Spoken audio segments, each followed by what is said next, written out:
Saya ingin kembali dengan judul Rakyat Bersuara hari ini ya. Babak baru berkas lengkap ijazah diuji.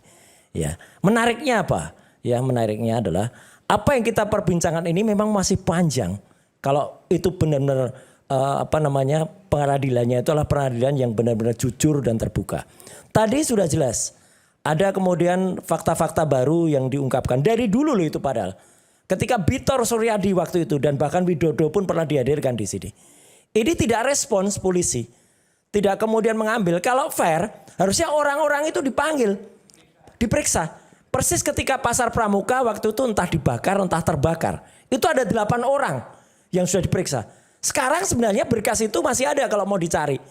Bisa juga dikejar. Siapa tahu di antara 8 orang itu ada kaitannya. Dan saya 8 orang yang dulu ikut terlibat dalam pembakaran Pasar Pramuka, terbakarnya Pasar Pramuka. Nah, tahun berapa ditahan itu 2012. Kalau 2015. 15. Nah, Oke. 2014 juga. Nah, artinya ada. Itu bisa dijadikan saksi menurut kamu? Betul, itu satu. Yang kedua, banyak banget. Misalnya soal ijazah ini aja. Hadirnya ijazah itu tidak bisa ijazah itu ansih lahir. Karena orang yang ikut serta kuliah benar, ijazah itu muncul dari semua bukti yang ada. Tadi betul dikatakan bahwa semua sudah diperiksa. Kita akan lihat dalam gelar perkara di Mabes Polri tanggal 22 Mei 2020. Semua bukti itu adalah sarjana muda. Tidak ada sarjananya. Sebentar, di semua bukti? Sarjana muda yang ditampilkan Pak Dirtipidum waktu itu. Oke. Itu Pak sarjana Juandani, muda. Pak Juandani. Pak Juandani waktu itu. Oke. Dan bahkan ini tidak mungkin muncul kalau nggak ada soal KKN dan lain sebagainya. Bentar, kan yang ditampilkan sama seperti yang Mas Roy punya. Betul, tapi sarjana kan mudanya di mana? Ada faktor-faktor pendukungnya. Nilai-nilai yudisium dan lain sebagainya. Itu ditampilkan di belakang Pak Juandani. Oh, jadi misal MKDU dan segala macam ya. itu. Terus bukti KKN. Ketika sidang CLS di Solo misalnya, teman-teman KKN-nya tidak mengenal orang yang ada di foto ini.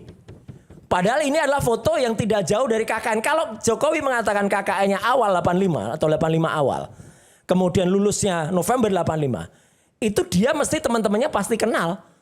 Dia tidak kenal sama sekali, gak ada yang kenal dua ibu-ibu itu. Itu gak ada yang kenal. Bahkan ada cerita lucu, Jokowi main gitar listrik di desa yang tanpa listrik segala waktu itu. Itu kan lucu kan, kayak gitu. Terus masih banyak lagi, belum lagi soal skripsi yang berulang kali saya katakan. Saya tidak mengulang-ulang, tapi ini fakta yang tidak ditindaklanjuti. Bagaimana yang namanya Aida Greenberry, putri dari Profesor Ahmad Sumitro, yang kemudian menyatakan Aida itu bukan tanda tangan ayah saya. Nama ayah saya belum profesor di situ. Profesor Ahmad Sumitro itu baru profesor itu Maret 86. Ini November 85. Dari UGM kalau dikatakan betul tadi Pak UGM sudah menyatakan iya, tapi UGM rektor UGM tuh Prof. Ova Emilia itu mengatakan Jokowi lulus saja 2 kali. November 85 ada juga Oktober 85. Belum lagi mesin canggih buatan UGM namanya LISA, Lean Integrated Service Assistant UGM. Ya, sebentar, Lisa sekarang kemana itu? Nah itu dibredel dan tidak pernah muncul lagi. Pernah muncul lagi. Nggak pernah muncul lagi. Anda sudah kesana ngecek? Sudah nggak ada. Saya cari itu di gedung hitam. Iya, yang parah banget. Dan ketika kita ngecek ke UI, mesinnya UI, ya itu masih ada informasi itu. Saya, Bang Irwan, kemudian Pak pemilik buku Pak Bunatua, ya jawabannya juga sama. Jokowi tidak lulus. Itu mesin dari UI juga mengatakan begitu. Jadi kan ini lucu banget kan artinya. Nah, jadi apalagi sampai kepada P21 yang tadi pada sesi pertama sudah saya tunjukkan. Sampai dengan hari ini aja sudah boncos P21. Beberapa menit lagi kita memasuki yang namanya H+9. Dan ini akan ada batas waktunya. Ini bukan bisa begitu saja. Artinya apa? Artinya tidak bisa kita mengatakan dengan seenaknya, oh itu gak ada batas waktu nanti bolak-balik P2. Ini harus ada. Dan itu kalau nggak ada, tadi makanya saya ulangi Bang Aiman. Kenapa saya tadi menggunakan kaos judulnya Oplos ini. Nah, tadi itu hubungannya juga dengan hari ini ketika BBM naik ya. Makanya orang banyak mengoplosan. Perkara ini ya itu sudah jelas juga dioplos. Tadi apakah betul kata Bang Asam ini ya? Itu kan pertanyaan juga. Ini persoalan Pidum atau persoalan Pitsus? Ya, gitu. Tadi Prof. Henry, meskipun saya ada di TV sebelah, saya monitor juga statementnya. Luar biasa. Prof. Henry itu adalah satu nama di antara beberapa nama termasuk saya. Yang tahun 2005 Itu adalah sebagai tim anggota TKTI, Tim Koordinasi Telematika Indonesia. Kita tahu pasti gunanya undang-undang ITE itu untuk transaksi elektronik. Bukan untuk mempidanakan orang seperti ini. Kok tiba-tiba kemudian digunakan untuk pidana seseorang. Itu kan jelas tidak masuk, Pak Haji Aiman. Ya. Jadi artinya apa? Hanya perkara ini kalau semua digunakan secara free trial, ya kata Bang Refli tadi juga kata Pak Kosinudin ya. Ini nggak akan jalan seharusnya. Jadi kalau ini tetap jalan, kemudian tanpa memperhatikan, misalnya nanti sidang CLS-nya diajukan oleh para purnawiran di Jakarta Selatan. Misalnya nanti terbukti ada kesalahan di Polda Metro, apa jadinya? Ini kayak Sengkon dan Karta. Kami sudah dipidana, tapi ternyata pemidananya salah. Termasuk juga yang dilakukan oleh Lecumanan tadi.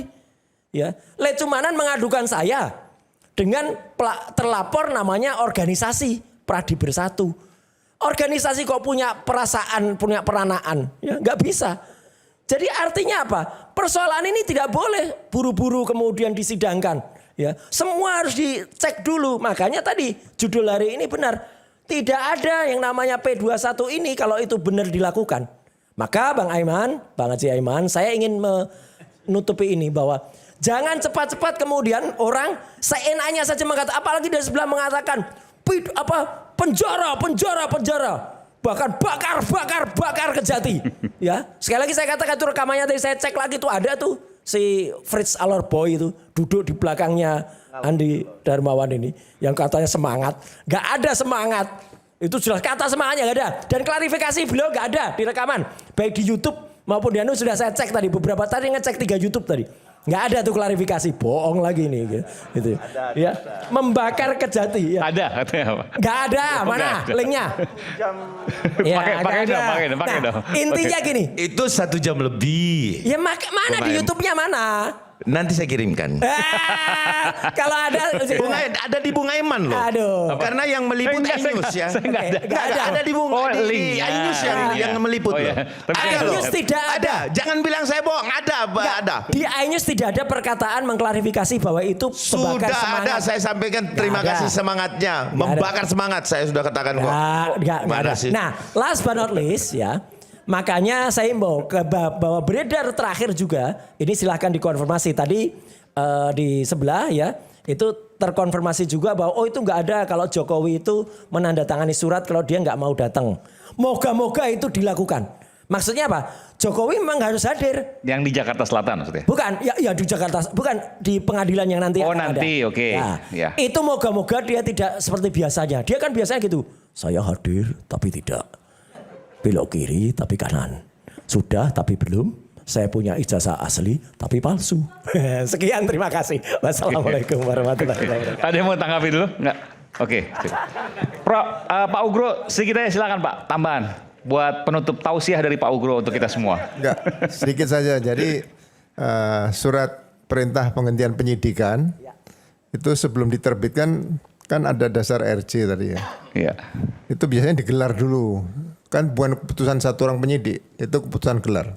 Nah, kalau sudah dihentikan penyidikan, berarti berkas itu tidak mungkin akan maju ke penuntutan atau pengadilan, ya kan? Kenapa? Karena itu sudah memang benar-benar dihentikan penyidikannya. Nah, yang kedua, proses-proses yang berkaitan dengan pencemaran nama baik dan fitnah ini sebetulnya saya melihat di samping ada undang-undang, ada KUHP, kemudian ada peraturan kepolisian, juga saya belajar membaca kembali pedoman Jaksa Agung. Saya sangat apresiasi sama Jaksa Agung, Pak Burhanuddin ya. Pak Burhanuddin ini persis tanggal 2 Januari 2026 beliau terbitkan namanya Pedoman Kejaksaan Republik Indonesia nomor 1 tahun 2026. Jadi bersamaan dengan diberlakukannya KUHP dan KUHP tadi. Nah, di situ di pasal di bab 3 nomor 43 ya kan. Ini berkaitan P21 tadi.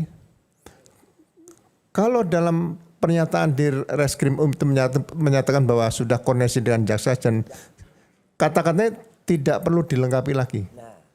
Tidak ada berkas lengkap loh. Yang saya dengar ya. Nah, sebetulnya kata-kata ini hanya bisa diucapkan oleh seorang jaksa. Berkas sudah lengkap, secara lisan boleh. Dan 2 hari setelah menyatakan itu, 2 hari kerja harus segera terbitkan P21. Nah, apabila 14 hari P21 tidak dipenuhi oleh pihak penyidik, perkara tadi SPDP, surat pemberitahuan dimulai penyidikan dan berkas perkara dikembalikan lagi kepada penyidik dan harus diterbitkan SPDP baru dan sprindik baru. Ini aturan-aturan norma yang harus ditepati semua, ya kan? Jadi jangan sampai bahwa pedoman Jaksa Agung itu tidak berlaku. Ya, Jaksa Agung prestasinya sudah luar biasa. Jadi saya kira hal-hal yang berkaitan dengan aturan waktu 14 hari, 7 hari dan semuanya ini harus dipatuhi. Bayi di kandungan aja 9 bulan lebih 10 hari. Bisa nggak dibikin 18 bulan lebih dari 20 hari? Kan nggak boleh. Ini contoh-contoh saja. Itu saja Mas Haji Aiman ingin saya sampaikan. Terima kasih Pak Jenderal Ugro. Terima kasih. Dan ini lahir dari Rakyat Bersuara. Kita tunggu nanti kepastiannya. Tentu jangan sampai ada salah menghukum. Tapi juga jangan sampai juga ada yang dikorbankan. Saya Aiman Wicaksono. Sampai bertemu pekan depan. Assalamualaikum. Salam.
Acara ini dipersembahkan